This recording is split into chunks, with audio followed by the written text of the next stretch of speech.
I've heard 100 trail tales. Noise, dust, no backbone. Not this one. It starts with a blanket laid without touching and a name nailed into winter while a ridge watcher and paper law circle. From whiteout to spring thaw. A chipped cup, a kept porch step. If you've ever been chipped yet kept warm, cinch up and ride to the last frame. You're coming with me, he said. It wasn't a favor and it wasn't loud. It fell flat and final in the frozen air, like a hammer set true. Cole Bannister swung down off his bay and shook the numb out of his knees. Red dust from the fall had frozen along the seams of his boots. His breath went white. The north wind came like a knife across the bar T fence and made the wire sing. Ruth Ann Vale stood there with nothing but the cold on her skin and shame in her eyes. Love this tale? Hit like, share, and subscribe to keep the West wild. She had the look of someone who'd been made a lesson of. Shoulders small, chin tight, gaze turned off toward a place beyond men. Cole didn't study any of that long. He hauled the saddle blanket free, doubled it, and set it over her shoulders the way you'd cover a foal. Steady, careful, no skin touched. The wool took the wind first and then took her shake. She caught it at the throat with both hands and held.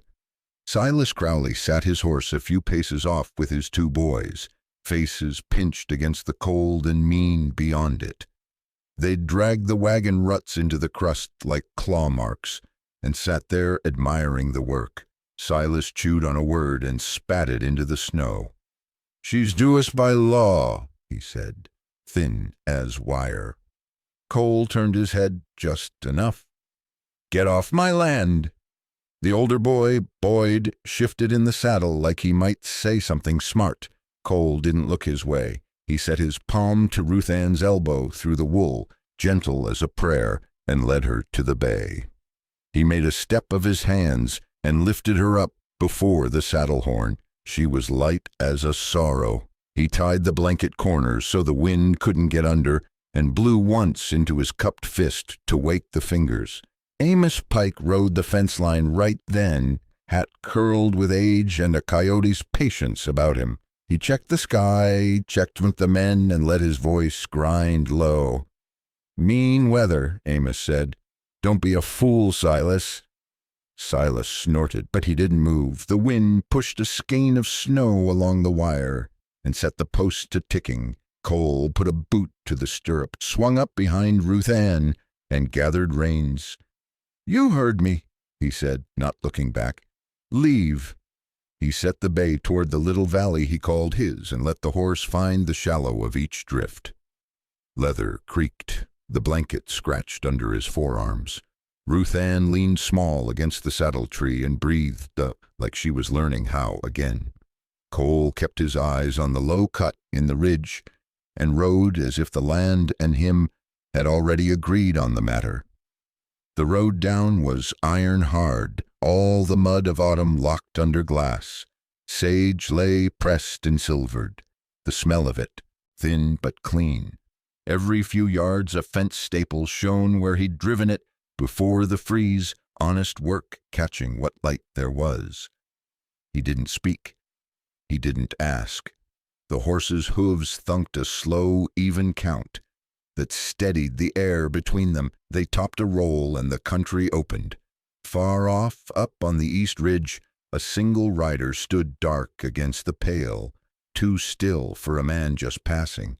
A stake in the snow. Cole felt it more than saw it, a weight on the side of the day, and filed it away the way a hand remembers a nicked wire. The valley took them in by degrees. Cottonwoods rimed white, a shallow creek gone to glass, and a square of roofline tucked out of the wind. When they came level with the porch, the storm lantern he'd left there swung once and steadied. Cole slid down, set both hands to Ruth Ann's waist over the wool, and eased her to the ground. Her legs forgot the trick for a breath. He didn't talk about it. He stood close until she found her feet. "Inside," he said. "You're safe here." She looked past him, at the door, the stovepipe, the little stack of kindling kept dry under the eave, and then up the slope they'd come down. The Ridge Rider was a dot now, but a dot that held. Ruth Ann swallowed hard and nodded. The wind came again across the yard and rattled the latch. Somewhere under the drift an old weed shook its seed dry. Cole stepped up, lifted the bar, and swung the door. The warmth of the place breathed out over their boots. "Come on," he said, quieter. "Let the weather do its own cussin'." He glanced once more toward the ridge before he shut them in. A lone shape still marked the skyline, patient as death. Then the door settled home, and the house took their silence like it had been built for it. Warm came slow, the way good fire does when a stove's been cold all day. Cole knocked the ash pan, fed in split kindling, and set a match. The draw caught, low at first, then shouldered up through the pipe till the iron talked. The door rasped in its jam when in he set the top bar. Wood swelled against wood and settled true. He pointed with his chin to the little room off the right. A nail there held his mother's old dress, washed thin but clean, the color of dried wheat. A folded shift lay on the rope bed, a coarse blanket at the foot. "That's yours," he said. "Shut the door if you want." Ruth Ann kept the saddle blanket pulled close a breath longer, then took the dress like it might bite.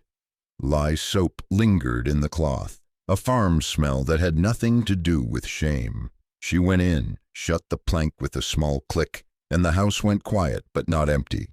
Cole laid out the plain things of evening: tin bowls, 2 spoons, a heel of bread cut square. He slid a skillet onto the grate and let bacon speak for the room. Beans came next, thick from the pot he kept for winters like this. When the inside had a hold of its heat, he stepped out once, quick, and hung the storm lantern. From the porch hook, wick trimmed low so it wouldn't smoke. The flame cut the wind there, broke it up before it got ideas about the door.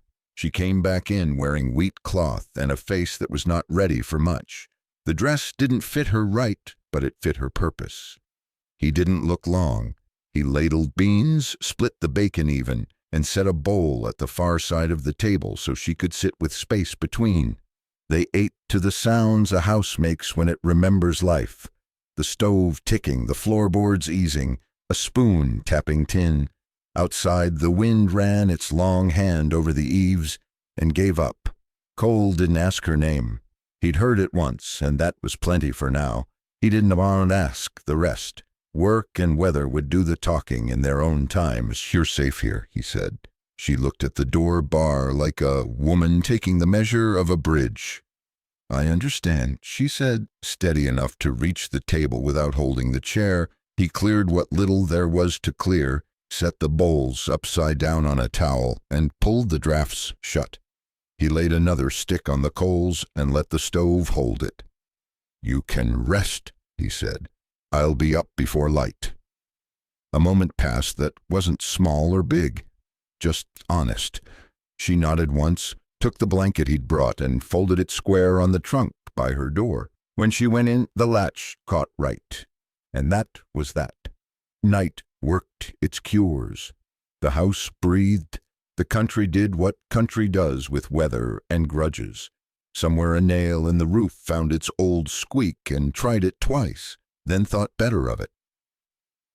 Cole sat a while with his boots off and his hat brim hanging off a peg. He listened for what didn't belong. He didn't hear it. At gray first light, he lifted the bar and drew a breath that smoked in the air. Fresh powder lay smooth across the yard, clean as a ledger. Down by the fence, pressed deep and deliberate where no stock should wander, a new set of hoof prints had come in the night and stood a while before turning back to the ridge. At first light, the world held its breath. Coles in his boot beside the night prints, gauged weight and turn. The hoofs had stood, not milled, a watching kind of sign. He filed it without comment, shouldered the barn door, and put the place to rights the way a man squares a ledger. He moved through the small chores that keep a winter ranch honest.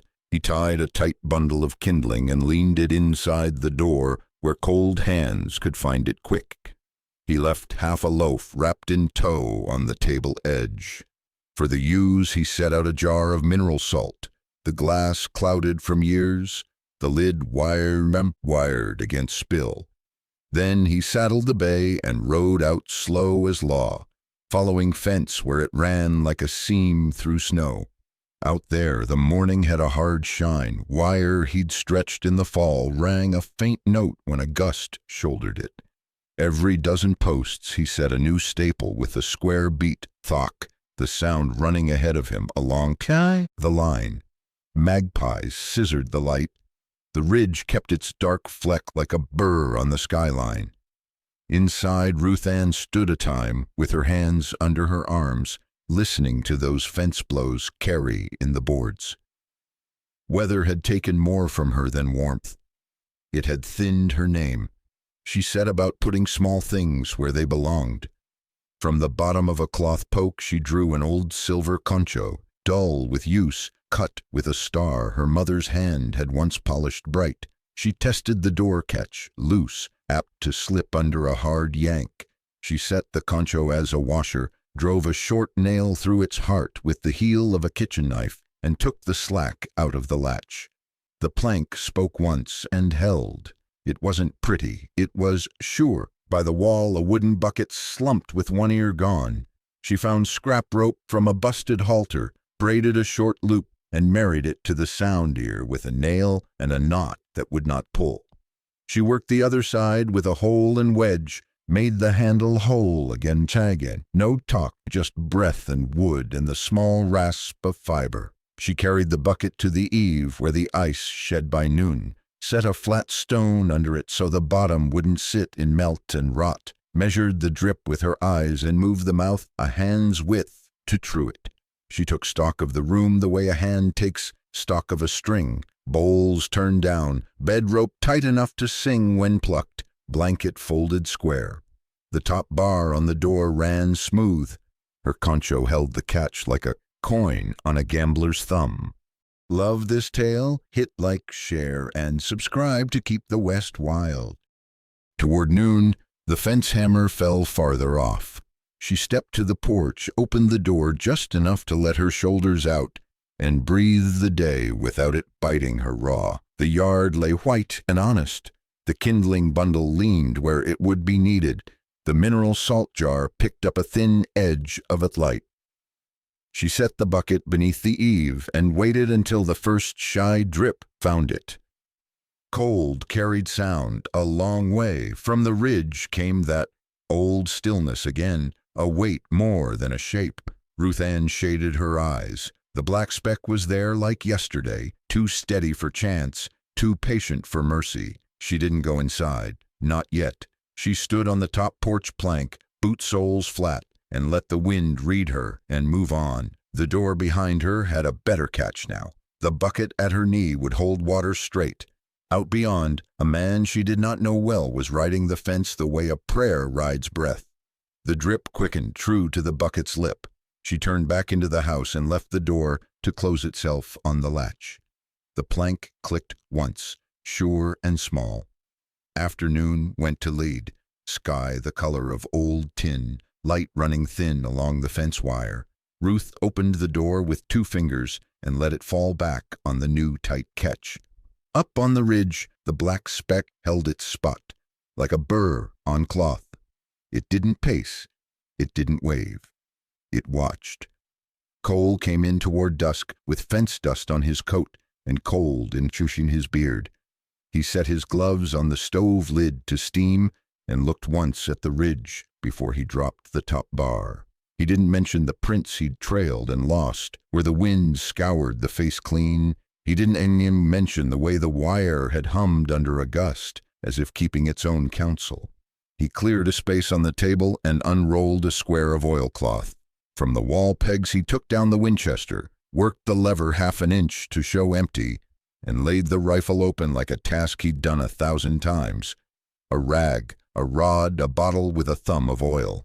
Metal talked in a small way, oiled whisper, dry click, parts pinned down in an order that made sense to a man who kept order.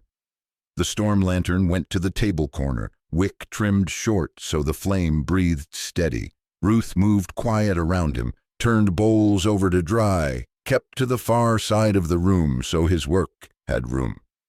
The house held the sounds, rod through bore, rag twisting, the faint tick of the stove as it shouldered more heat. A boot scuffed the porch and didn't bother the bar. Amos Pike let one knuckle walk the jam and stepped in when Cole nodded. The old man's hat carried a rind of frost. His eyes carried news. "Silas is working paper," Amos said, voice down where trouble belongs. "Calls it care of property now his boy's gone. He's got folks in town who'll witness for a price. Man counts pennies like he's weighing bones." Cole ran the rag once more and set the bolt back home with a clean shove. "Paper doesn't cross this door without me," he said. Amos glanced at Ruth, then at the lantern, then at the ridge through a slit of window. "Ride her up there all afternoon," he said. "Horse'll chill if a man don't move it. Means he's stubborn or he's mean, maybe both." Ruth kept her hands busy with the concho latched door, testing the set, then with the bucket she'd rigged to catch drip. She didn't look toward the window. She didn't have to. The watching had weight enough to feel. Hoofbeats came slow along the yard edge and stopped short of the porch. Deputy Harlan Dukes. His horse blew steam. Leather creaked. The deputy didn't dismount. He sat with his badge under a scarf and studied the lantern glow on the door. "Harlan," Amos said through the plank, not opening. A pause, then the deputy's breath. "Evening, Amos. Evening, Cole." His tone had the careful of a man balancing on ice. "Heard tell of disagreements. Judge rides come spring." "The weather's here now," Cole said. Another pause. A bridle jingled. "Best keep the peace till then," Harlan said, which is what a man says when he doesn't plan to own any of it. The horse turned. Hoofbeats faded down the packed strip where wagons ran. Amos set 2 fingers to the brim the old way. "I'll drift," he said. "The lantern's set right. Keep it that way." He went back into the wind and let the door take his shape and spring shut. They finished their small work. Cole wiped the last sheen of oil off the forend and hung the rifle where it lived. The lantern flame steadied and showed no smoke. Ruth checked the bar once, the latch once, and the bucket's placement under the eave. Everything that could be sure was sure. Night took the windows out of the room. They sat with it, no talk left to say, and the house settled around them like a hand. Somewhere a coyote tested a long note and broke it off. The ridge went to shadow, but the feeling of it hung like cold over water. Toward dawn, the wind lost its edge. Ruth rose before the light pulled on boots and slipped the bar with care. The yard lay clean and new under a skin of powder. She stepped to the eave to set the bucket right and caught a dark coil by the sheep pen. A lariat tail cut square, ends stiff with freeze. It lay where a man would leave a mark that says, "I was here and I will be again." She lifted it, felt the weight of the braid, and looked toward the ridge that hadn't yet shown itself. Then she set the rope tail on the porch rail where Cole would see it first thing, and the 2 of them would name it what it was. Cole found the rope tail where Ruth had left it on the porch rail. He didn't say a word. He turned the braid in his palm, weighed the habit behind it, and set it back down like a marker in a ledger. By the time the light pulled clean over the ridge, the bay was saddled and the sorrel out of the shed. He handed Ruth a coat from a peg, coarse wool, old but honest. "South Pass," he said. They rode the hard strip the freighters used, hooves biting into ground the cold had ironed flat. The valley fell behind. Ahead, the town wore winter like a mask, false fronts white with rime, a livery door breathing steam, the hotel's sign frozen at its squeak. Folks move quick and narrow between chores, the way people do when weather runs the room. The bell on Nettie Brewer's door clacked thin when Cole pushed them in. Heat held low to the floor, the stove working but not bragging. Nettie lifted her eyes, took them both in once, and didn't make a show of it. She set a hand on the counter ledge, steady as a fence post. "Morning," she said. Ruth pulled the coat tighter and stepped to the plank. She set small coins out in a neat row. "Thread," she said, voice clear, "and fence nails." Nettie slid the spool and a brown paper twist of nails across without counting slow. "Anything else?" Ruth lifted her chin a notch. "My name is Ruth Ann Vale," she said, so the shelves and the stove and any ear that needed to hear it could. A freighter by the Cracker Barrel looked up from his glove mess and let his mouth take a shape. He didn't keep it long when Cole turned without turning. Across the street, through the window pane, Silas Crowley stood under the hotel awning with his boys. He held an envelope the way a man holds a deed, thumb greasy on the flap. He said something into the wind, and the boys laughed into their scarves. Paper rasped when he folded it and put it back inside his coat, snug like a wish. Nettie leaned in just enough that it counted. "He's bringing papers for the circuit judge," she said, voice low and flat. "Says it's all lawful, him being kin and all, but I've got eyes and a tongue. I'll stand witness when the bench sets on market day. You keep your name." The door clacked again. Deputy Harlan Dukes filled a cold square of the room and took off his hat like the weather had told him to. He palmed the brim there a moment, eyes on the floorboards, on the stove, anywhere but where the Crowleys stood, framed in the window glass. "Judge rides come spring," Harlan said, thin apology under the words. "Best keep the peace till then." "We are keeping it," Cole said. Harlan nodded like a man who wanted to borrow the answer and carry it back to whoever asked. He put his hat on. The bell clacked once more, and the draft the door let in ran a cold finger through the room and left. The freighter cleared his throat and laced his glove again. Nettie wrapped the nails tight, tied the string in a square knot, slid the change back without touching the coins. Ruth put the packet and spool into her pocket and did not look away when a woman in a wool shawl gave her the long measure and came up short. Outside, the street ran a shallow shine where wagon wheels had burnished the ice. Cold light made small mirrors out of hoof divots. The Crowleys watched from their strip of shade and let their faces say the kind of things paper likes to hear. Silas tipped 2 fingers off his hat brim in a way that was not greeting.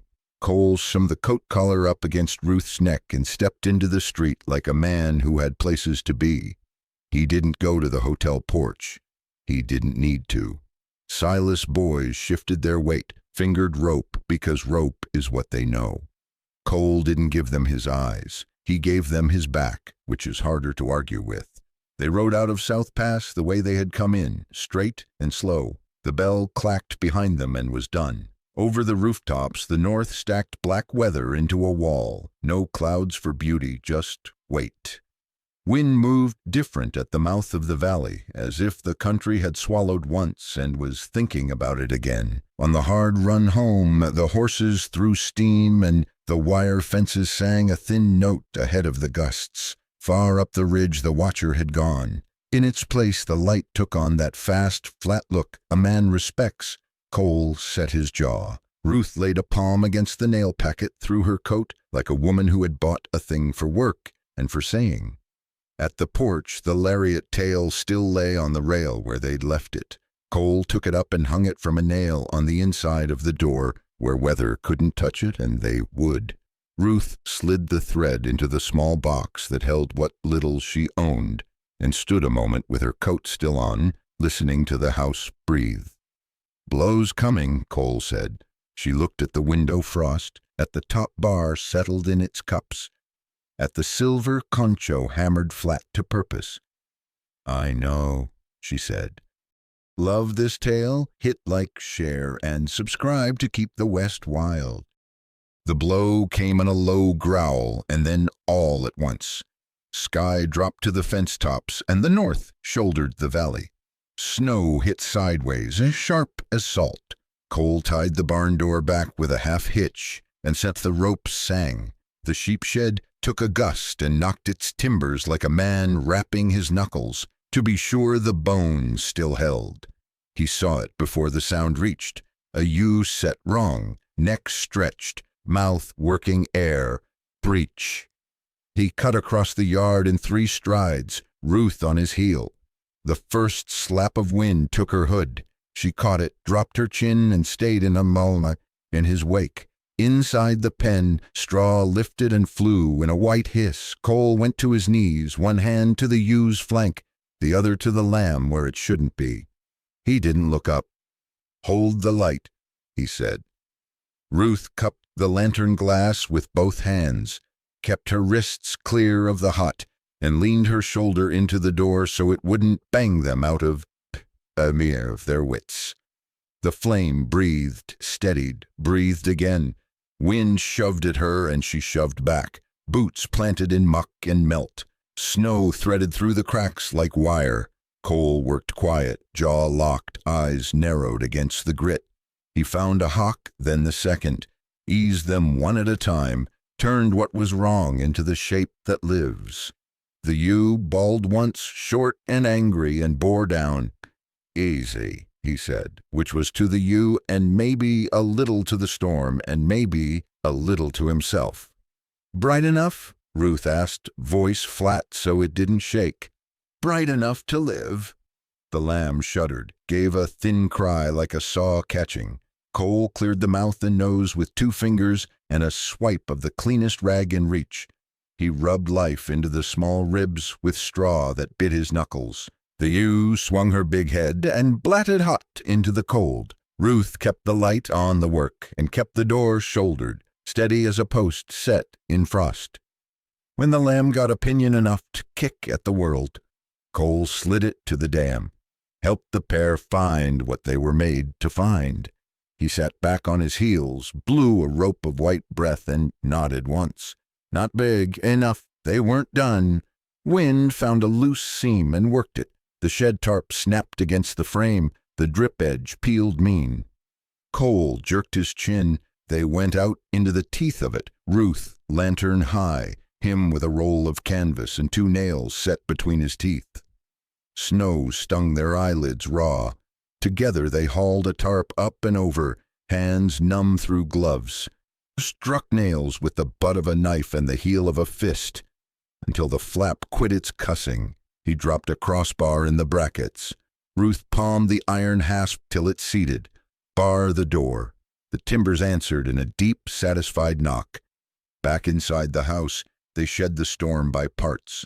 Water ran off their coats in hard beads that skittered from plank to plank. Cole set the lantern on the table and wiped the soot dust off the chimney with his sleeve. Ruth went to the feed shelf, took down the chipped porcelain cup, and scooped mineral salt into a canvas poke, measured fair for the pens that needed it most. She cinched the string with a square knot, same as Nettie would have tied it, hung the cup by its wire on a nail, so it'd be where a hand reached next time. It wasn't pretty, it worked. "Ruth'll weep when she warms," Cole said. He opened the door, quick, and set the chipped cup on the outer rail under the eave where the worst seam ran. He stepped back in and dropped the top bar. The house took them in again, stove ticking as it shouldered more heat. For a while there was only the lantern breathing, the wind scouring itself out on the north wall, and the small rasp of a lamb finding its legs in the shed. Ruth wrapped her hands around nothing and felt the shake ease out finger by finger. Cole sat his hat on his knee and listened for what didn't belong. He didn't hear it. The blow eased by degrees you could miss if you weren't waiting. Then, sharp and honest as a nail head tapped with a hammer, on the far side of the door a single drip fell off the eave and hit porcelain. Tack. "Leaks here," Cole said. "Then we know where," Ruth answered. He stood and she stood with him, work first, then the rest. Morning came cleaner, edges sanded down by the night. The wind had spent itself on the north wall and gone off to bother other fences. Cole lifted the bar and let the door breathe. The chipped cup sat where they'd left it, glazed with a thin skin of ice and a thumb of water under that. He tipped it, noted the mark it left on the rail, and set it back to measure melt as the sun took hold. Ruth had a stub pencil and a leaf torn from a freight bill. She made columns the way a woman makes do. Use, heavy, us, light, lambed, to lamb, salt dew, water dew. She tapped the pencil once, licked it, and wrote numbers small and square. When Cole shouldered into the yard with the salt poke, she held the paper with her thumb, not offering it, just letting him see it existed. He nodded. Fair enough. They walked the pens together. No talk, just the sound of boots in thin mud and snow. Ruth carried the cup, now free of ice, and measured meltwater from a dip in the eave into a gourd and down the line, a cup each for the pens that wanted it most. The lamb from the night stood knock-kneed and certain about life. The ewe chewed like she'd invented patience. Ruth marked both with a tick on the paper. Back at the porch, she set the cup on the rail, again under the bad seam. The drip had steadied to a sensible count, enough to tell where to lay a patch when weather loosened its fist. She tucked the pencil behind her ear, the way a hand tucks a cigarette, and squared the paper on the table so it wouldn't get ideas about blowing off. Midday drifted in pale. On the lee side of the east fence, where snow had scoured thin, she saw green. Not much, just barley shoots needling up through thaw, as if the ground had remembered itself. Ruth stood looking at them a long moment, the way you look at something that isn't yours yet but might be. She pulled one sprig with care, roots pinched between finger and thumb, carried it back like a lit match, and wedged it into a crack of the porch step. Not deep, just enough to hold. A marker nail you could see without bending. Cole watched it from the doorway, hat brim low, saying nothing that would make the thing smaller. She went back to the table, smoothed the paper, and wrote a line across the top so a man wouldn't miss it if he bothered to look. Ruth Ann Vale, feed and water, Monday. Then she said it out loud, not soft, just where it needed to sit in the day. My name is Ruth Ann Vale, she said. I have work here. The house took the words and set them on a shelf. A dove down by the creek tried a note and liked it enough to try a second. Cole stepped out, checked the cup, checked the seam, and thumbed the rim of the sprig without bruising it. He went to the shed and came back with a strip of canvas and 2 small tacks for later, when the sun warmed the shingle enough to take a patch. Work first, then the rest. Afternoon laid a mild hand on the ridge. Shadows ran long and blue across the draws. Ruth stood on the top porch plank, the concho latch firm at her back, the sprig shining a stubborn kind of green by her boot. She raised the paper to the light, saw the pencil march, and folded it once, neat, to keep. Cole's eyes went past her shoulder. He didn't say what he saw. He didn't have to. Out along the east ridge against that pale winter sky, 3 riders pulled themselves into shape, black knots on a stitched line, moving with the patience of men who believed the day owed them. The light held steady. The fence wire sang a faint warning and went silent again. Storm's gone, Ruth said. Different kind coming, Cole answered. As yours? They came in quiet the way a bad idea comes, slow enough to look reasonable. Silas Crowley rode center. Boyd and Emmett flanked him a half-horse back, coats stiff with cold, eyes set to take. The yard held its breath. The fence wire gave one small hum and went still. Cole stepped onto the top porch plank and took the high of the step, empty-handed. He didn't square his shoulders for show. He just set his weight the way a man sets a post. Behind him the door sat sure on the concho latch. Ruth stood within the doorway, not hid, not out. She reached past him, took the chipped cup off the rail, tipped a thumb of meltwater into it from the eave drip, and set it back on the porch rail. clean, level, the kind of witness that doesn't speak but won't be argued with. Silas drew an envelope slow, like he wanted the moment to see it. He pinched the paper so the judge's stamp was easy to notice, then held it where the north light could find it. Boyd let a rope loop sag from his hand till it scuffed the crusted snow. Emmett grinned at his own thought. "Afternoon," Silas said. "Mouth thin." "We're here for what's ours," Cole's voice carried plain. "Not here you aren't." Silas weighed the porch, the man on it, the woman in the doorway, the green sprig wedged into the step crack like a nail. He moved his jaw, as if chewing on the word law. "You stand against the law, Bannister." "I stand for what's right." The paper fluttered once in Silas's fingers. He didn't like the wind reading it. He tucked his chin deeper in his scarf. "By kinship and by paper, she comes with us." "Your paper doesn't cross this door," Cole said. He didn't look at the envelope. He looked at Silas. Emmett put his horse forward and let his boot feel for the first rise of the step. A boy's test, thinking height, is a thing you steal by touching it. The rope hissed as he gathered slack. Cole didn't shift much. He rolled a hip, let gravity do the rest, and crowded a grown man's foolish into the small space between tread and yard. Emmett's heel skated. His weight went where weight goes when it's got no say. He sprawled face down into the drift with a sound that wasn't brave. Boyd's hand twitched at his belt and then remembered the distance between want and wisdom. The rope rasped across the wood. The sprig trembled, but held. Love this tale? Hit like, share, and subscribe to keep the West wild. Ruth reached down quick when the loop slid by Cole's boot. She jerked the lariat off his spur iron and pinned it with her heel. Not a stomp, not a showy thing, just heel to rope, sure. She didn't blink when the cold bit through the sole. Her hand steadied the cup with 2 fingers so it wouldn't slosh. Meltwater kept its line. Silas's face went a color that didn't belong to weather. His eyes did the math. Man on the step, woman in the door, old house square to the wind, cup on the rail, saying this place had measures and they weren't his. Behind him, Boyd shifted because a man has to move somewhere when the place he came to take doesn't tilt. "Leave," Cole said. No rise, no shout, just a door closing in a word.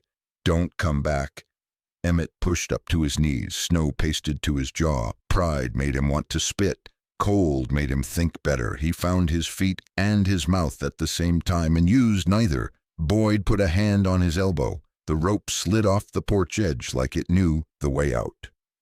Silas held the paper a second longer, then folded it once and once again. He looked at Ruth as if she should look away first. She didn't. He turned the horse with more pull than needed and set his face to the east, like the ridge might vouch for him. They rode out the way they'd come, smaller with each yard, the 3 of them stitched against that pale winter sky. At the fence corner the wind found its working voice again and tugged the paper seam in Silas's coat. He put his hand there without thinking, the way a man guards a thing that won't help him today.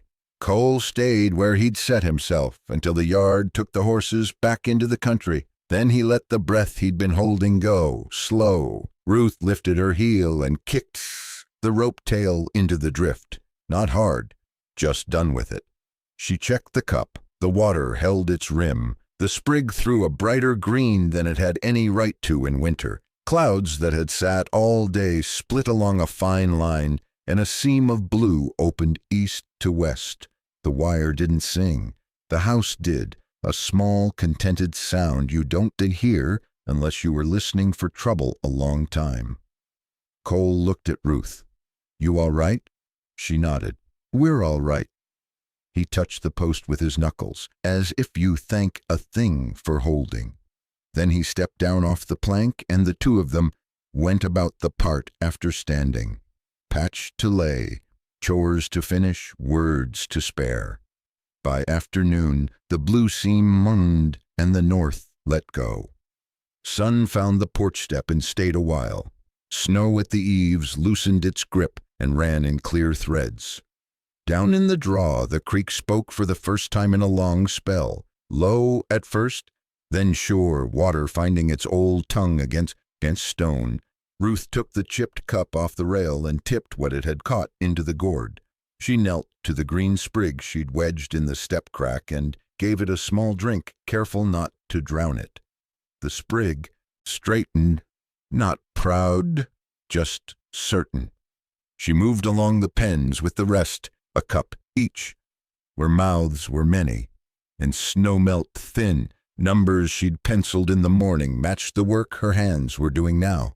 That steadied something inside her you couldn't see from the road. Cole came up from the trough with his sleeves rolled. The mud there was slick and mean, water breaking wrong and carrying grit into the pan. He slid his fingers under a slab he'd been saving, heaved it up, and bedded a flat stone tight to the lip so the run would just split clean and stay clear. He tested the lay with the heel of his palm, shifted it once, and listened to the change in the trickle. Sound went from scratch to talk. He nodded like a man who'd moved a word into the right sentence. They didn't waste the sun. He trimmed a bad edge from the patch canvas and left it warming on the porch rail for when shingles would take tacks. She lifted the salt poke, measured with the cup, and shook a fair pinch into the bunk where last night's lamb had found its feet. The ewe blinked slow and chewed like a church clock, regular and untroubled. From the road came a single ring of iron, thin, clean, not asking for a second. Amos Pike stood by the cookshed post with the dinner triangle still in his hand, a smile tucked in the corner of his beard the way $1 hides in a pocket. "That'll do," he said, which covered the trough stone, the sprig, the lamb, and maybe a little of the day. Ruth wiped her palms on her skirt and came to the porch. Amos tipped his hat to where the sprig stood and then to the cup. "Message from town," he said. "Nettie says the circuit judge will set on the spring market like always. She'll stand and tell it what she saw, what she heard. Says a name kept is a house kept." Cole's mouth moved one notch toward gratitude and stopped there, which is about as far as a plainsman lets his face go in daylight. "Tell her I heard," he said. Amos hooked the triangle back on its nail. "Winds turned," he added, which meant more than weather. He looked toward the ridge and found it plain as fence.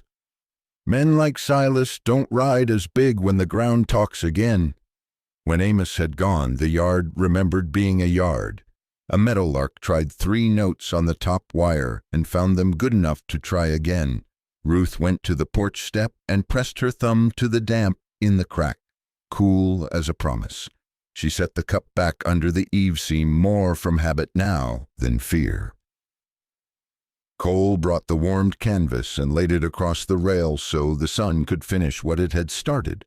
They stood a minute without filling it. The creek kept on with its rill talk. A drop fell from the eave and missed the cup clean, which told Cole where to put the first tack when it was time. "Ground's loosening," he said. Ruth glanced at the pens, the trough, the sprig. "So am I." Work took the rest of the light. He checked the crossbars. She straightened the ledgers she'd made and underlined the line with her name, so a wind couldn't erase it by accident. At the sill, the sprig had pushed a white root hair deeper into the wood's narrow mercy. You wouldn't notice it if you didn't live here. They noticed. Evening drew the color out of the snowfields and laid blue along the fence feet. The house ticked once as if to say yes. Ruth lifted the cup, gave the sprig one last measure, and set it back on the rail with the handle to the east, a habit forming without talk.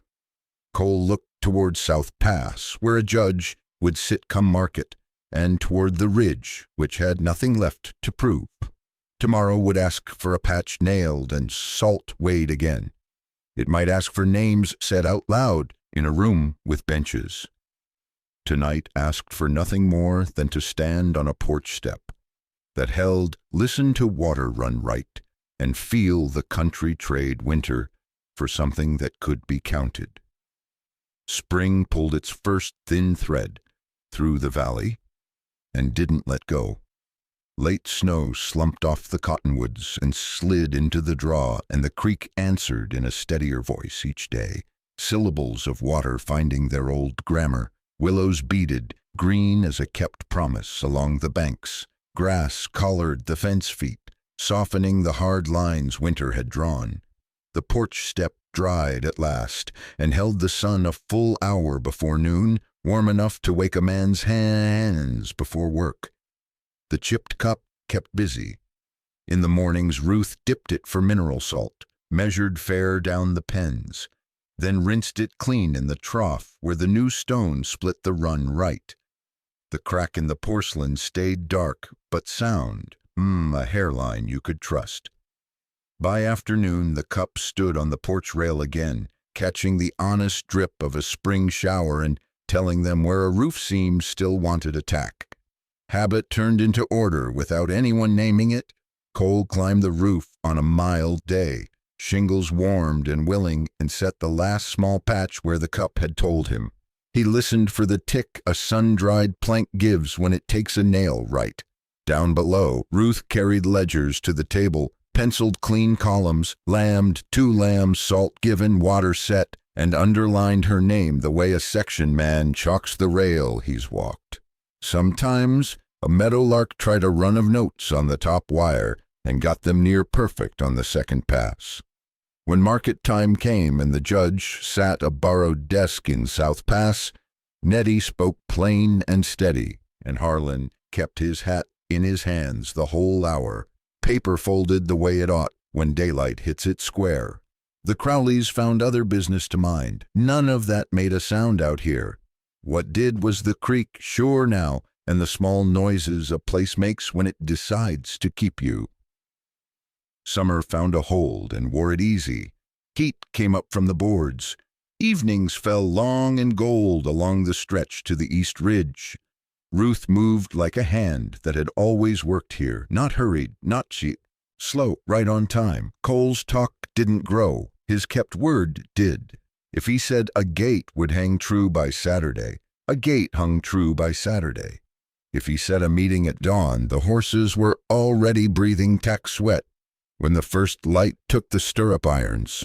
Autumn curled the edges of the grass and painted the rimrock a color you only get once a year. The lamb from that hard night wore on into a ewe with ideas of her own.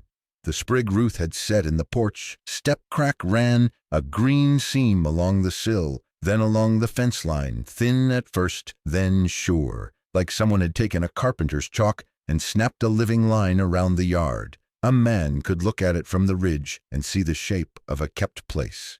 Winter would come again. They both knew it. The stove would need feeding, and wind would lean its shoulder to the north wall the way it always did. But a house that has held once knows how to hold. A hand that has done the work finds the work waiting and is not afraid of it. An old voice might lay a word over the picture here, nothing fancy. Amos Pike on the porch rail, hat brim sagged to the work of years. Strength ain't loud, he'd say. It's a porch step that doesn't give when weather leans. It's a kept word that stands up in daylight. A person can be chipped and still carry warmth, long as another hand sets close. So if this ride sat right with you, if the cup and the step and that green line said something you half remember, share a piece of your own down below. Tell the part where you held a door against bad weather, or where someone set a blanket without making you smaller. Then ride 1 more mile with us on the next trail. The country's wide. There's room for another story, and the light's not done with the day. Here's where we leave the trail for tonight, on a porch step that holds a creek talking itself clear and a chipped cup that still does the job. Maybe you know that kind of quiet strength, a kept word, a steady hand, a small green line running along a hard season. If it sat right with you, stay a minute in this light. Leave a simple mark so we know you rode with us. Comment "0" if you felt the blanket go over the shoulders. Comment 1 if you heard the porch step hold, or set down 1 word that's kept you warm. If you'd like more trails like this, plain, honest healing, hit subscribe and ride the next mile with us. When the lantern comes up on the next story, we'll be waiting at the rail.